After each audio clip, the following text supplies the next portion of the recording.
As Bob Dylan famously wrote, "The times are a-changing." Well, so are streaming amplifiers. And today, with the Arcam SA35, I think I'm going to talk about possibly one of the most versatile amplifiers on the market.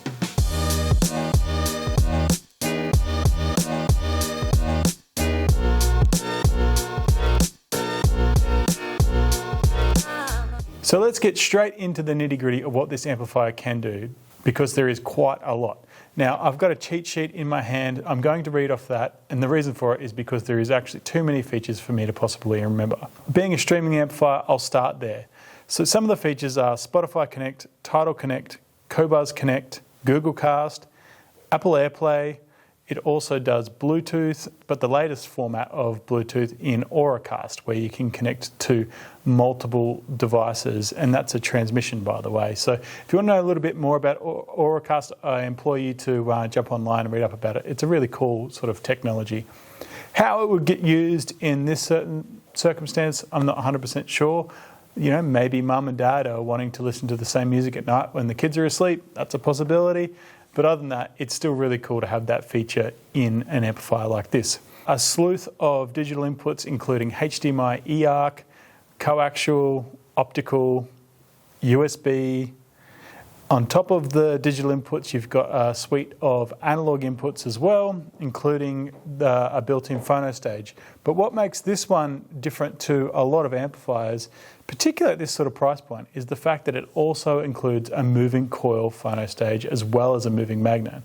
That's something that I think is really important to be in an amplifier like this, where it's all in one. The chances are someone's buying an all-in-one amplifier because they don't have the room for all those separate boxes.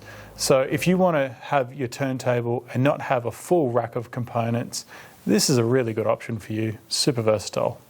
Regarding the outputs, it has pre-outs and it has dual mono subwoofer outputs as well. Speaking of subwoofer outputs, some of you who have subs love room correction software to try to even out those room nodes, you know, the peaks and the troughs. One really cool feature of this amplifier is the fact that it has direct live room correction built into it. So if you've got a tricky room, the Dirac will dial that right in for you and balance out any of those peaks or troughs. It's a brilliant bit of kit to have in an amplifier such as this.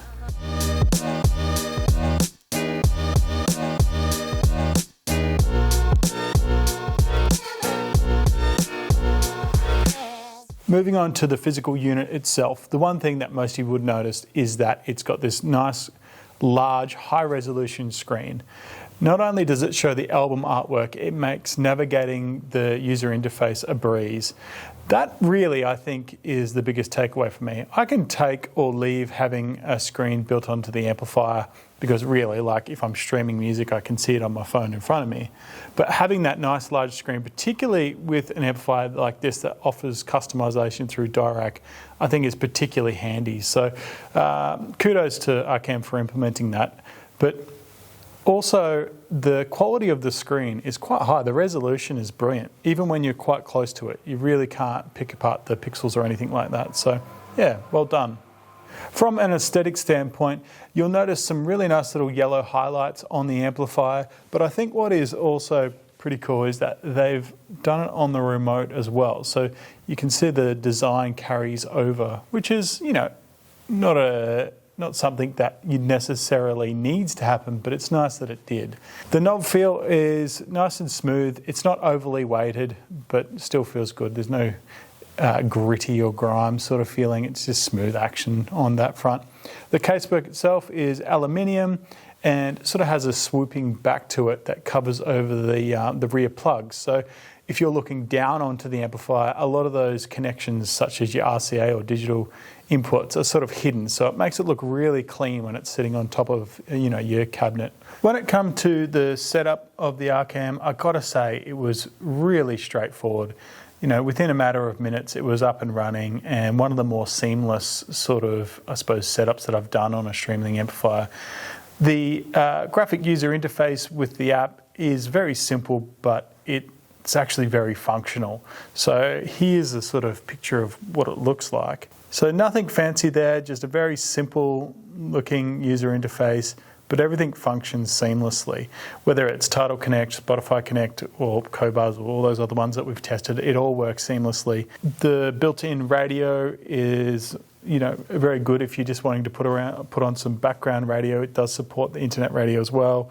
It's even got podcasts built in as well. So really, once again, just catering for sort of every scenario. And from a software perspective, the app is pretty seamless. So really, we're talking about an amplifier here that quite literally does it all.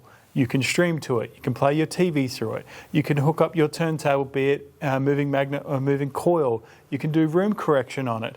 There's not much that it really doesn't do. If there's something that you can think that it could do that it doesn't do, please let me know, because I'm not sure there is anything. Now moving on to the power that it produces, which is 120 watts at 8 ohm, and I believe it's 220 at 4 ohm, which is plenty enough to run the vast majority of speakers.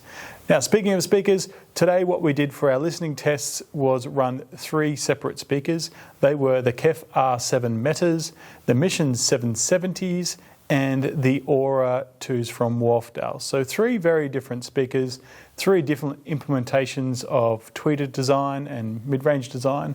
Well, the Mission 770s don't have a mid-range driver specifically, but still they're 3 very different speakers, and it gives us a good idea of what the tonal characteristics is going to be like across those different style of speakers.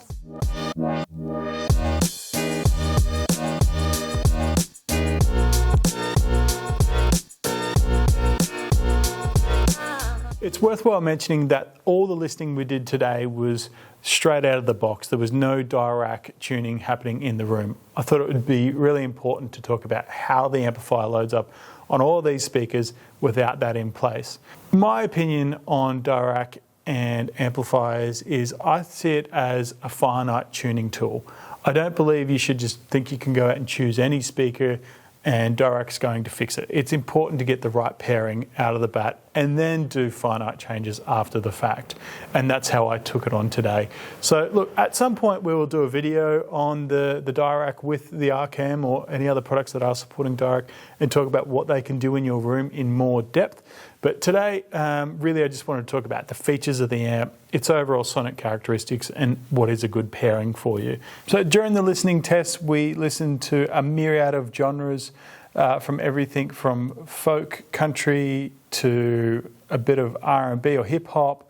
We listened to pop, and we listened to 70s rock as well, just to really give us a good idea, once again, of what it's going to do across multiple genres.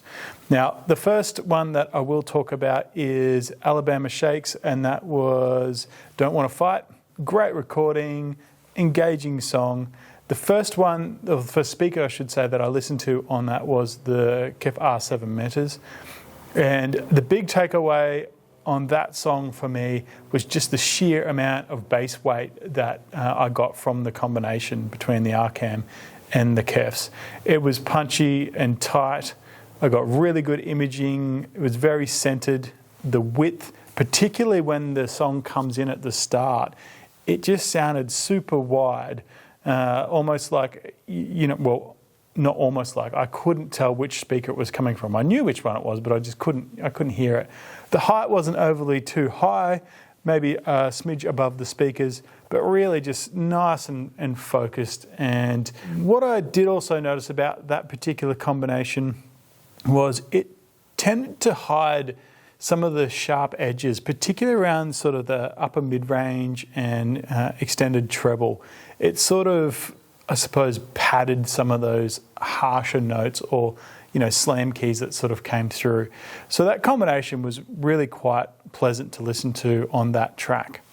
Now, I also listened to ZZ Top, Well Dressed Man, on that combination. Once again, the same sort of thing came through. Imaging was really good. Bass punch was great. So obviously a tone that was going to carry right through no matter what track I was playing. And overall, it didn't matter what I played through that combination. It all sounded really, really nice.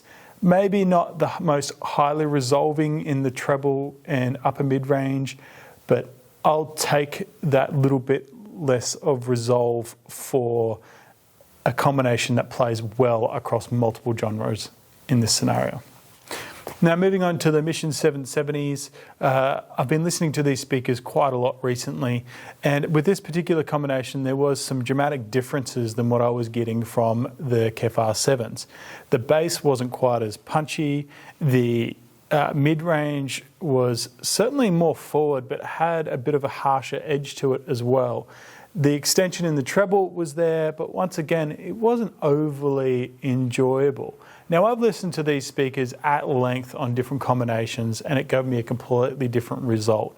Recently I've been listening to it on some Macintosh equipment and it's lovely, they're punchy, the detail shines, you know, nice extended highs without the fatigue. So really what it comes down to is the combination between this Arcam and Mission 770 is not one that I would probably recommend.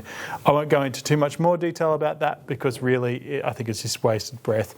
I think we can move on to the next speaker, which was the Wharfedale Aura 2. These speakers regained some of that bass weight. Not quite as much as what I was getting out of the KEFs, but they definitely were there. They were full and it was articulate. Maybe there was a little bit more texture within the bass, like you could hear more of the actual sound of the kick ringing out. The mid-range was a little bit more extended, so you could hear a little bit more throughout sort of the toms and drums, and the guitar, sort of the strumming came out a little bit more, but it wasn't as smooth. It had a ever so slight harshness to it.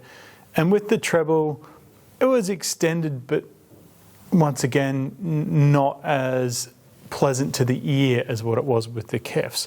So I suppose what I'm saying after listening to all these three speakers, the Aura 2 were good. I think they would suit a lot of people, but really the standout combination for me today was definitely the KEF R7 Metas on the Arcam SA35.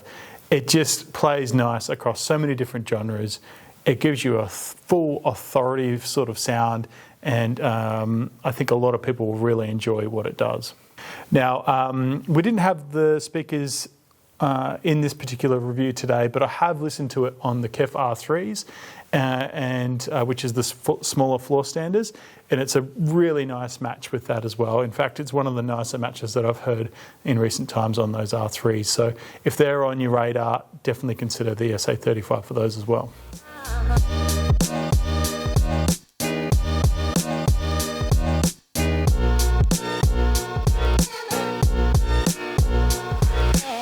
So as you can tell, the amplifier is really feature-packed and we're really just scratching the surface of some of the things that it can do. Now, if you'd like to know more about it or you want to talk about how it could possibly work for you, please feel free to reach out to us. You can do that via email or you can give me a call and we can have a chat. All right, folks, thanks so much for watching this. Bye for now. I'll talk to you soon.